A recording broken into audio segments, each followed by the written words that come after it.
안녕하세요. 반갑습니다.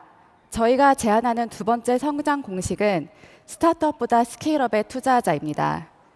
한국 경제의 특징 중 하나는 경제 가치 창출이 소수 대기업에 극도로 집중되어 있다는 점입니다.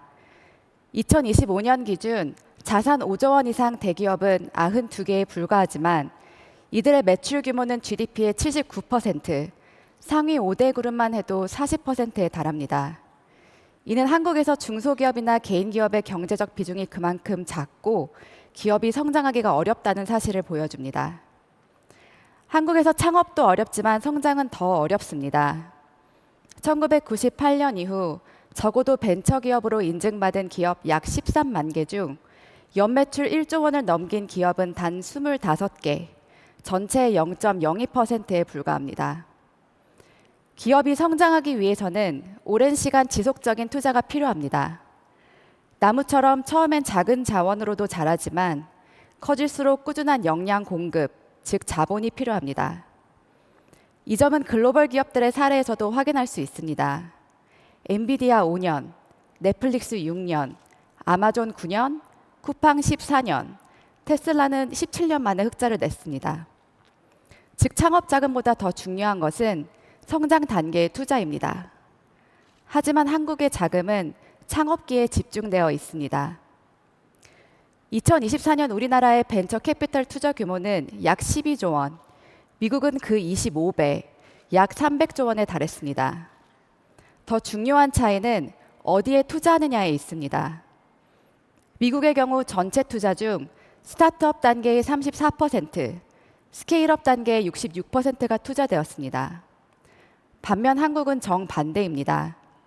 한국 국적 스타트업과 중소기업 대상 투자만을 보았을 때 66%가 스타트업에 단 34%만이 스케일업 단계에 투자되었습니다. 이런 구조 속에서 많은 기업이 이른바 죽음의 계곡, 즉 창업 이후 스케일업으로 가기 전 자금이 끊기는 구간에서 성장을 멈추고 맙니다. 그렇다면 이러한 투자 부족의 문제를 어떻게 해결할 수 있을까요? 지금 스케일업 투자가 활발하지 않은 이유는 이익과 리스크의 균형이 맞지 않기 때문입니다. 이를 해결하기 위해 정부, 국내 민간 투자회사, 그리고 글로벌 벤처 캐피털이 함께 참여하는 윈윈윈 펀딩 모델을 제안합니다. 정부는 단순한 창업 지원이 아닌 지분을 가진 후순위 투자자로 참여합니다. 이를 통해 민간 투자자의 위험을 낮추고 성공한 스케일업을 통해 정부도 수익을 얻는 구조를 만드는 것입니다. 또한 글로벌 벤처 캐피털은 수익 극대화를 위해 빠른 스케일업과 시장 확장을 지원하게 됩니다. 결국 세 주체 모두가 성장의 성과를 공유할 수 있습니다. 세 번째 성장 공식은 기존 산업에 디지털 엔진을 달아 새로운 성장을 이끌자입니다. AI 시대와 현재의 한국 경제 상황에서 자주 들리는 걱정이 있습니다. 농업, 제조업 같은 전통 산업은 이제 끝난 산업이 아닌가?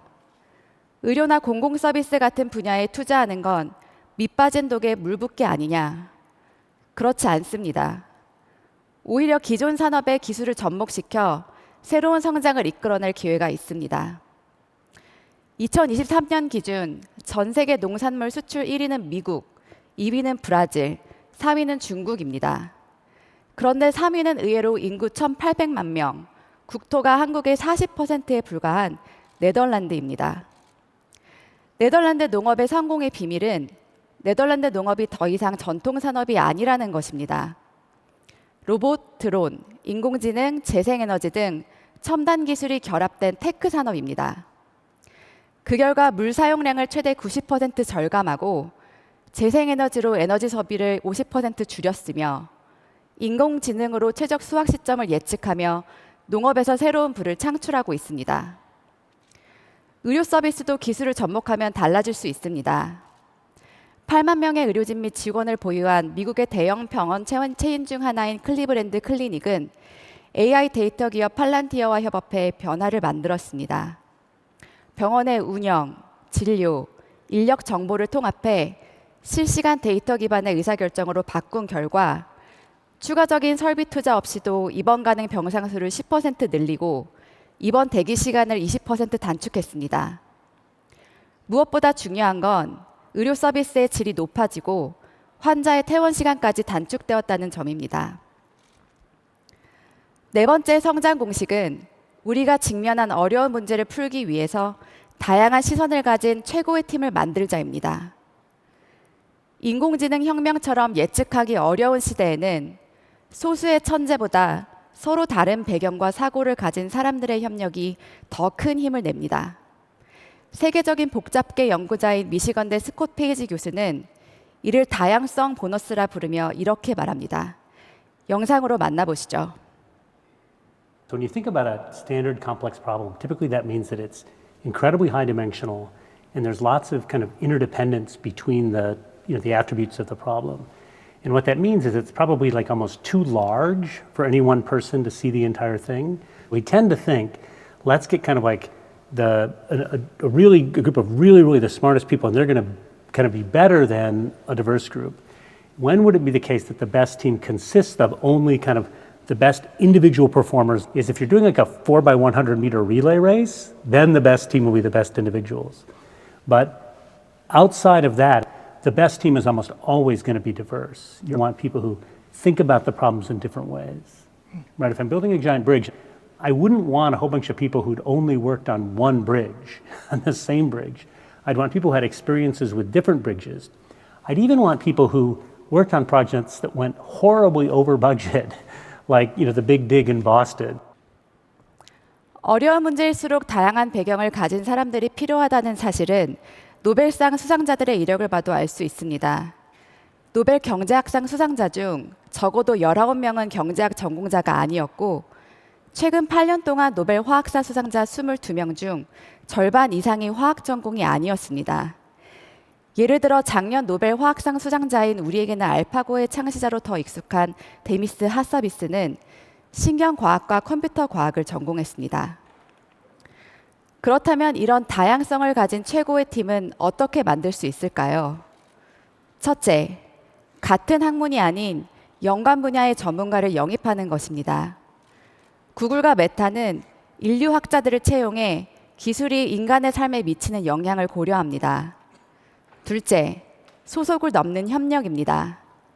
아마존은 아마존 스칼라 프로그램을 통해 세계 명문대 현역 교수들이 핵심 프로젝트를 이끌게 합니다. 아마존은 혁신적인 솔루션을 얻고 내부 인력은 세계적 석학들의 멘토십을 통해 성장합니다.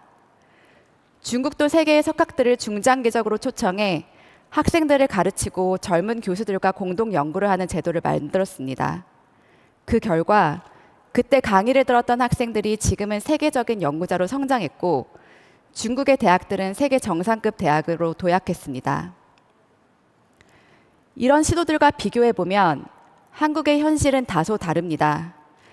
아직도 학문과 산업 간의 벽이 높습니다. 학자와 기업의 협력, 국내 연구자와 해외 석학의 교류, 그리고 해외 유수대학의 한국인 교수들과의 협업도 여전히 부족합니다. 기업들 또한 글로벌 선진 기업들처럼 다양한 인재를 유치하고 팀을 구성하는 전략이 아직 충분히 발달하지 못했습니다.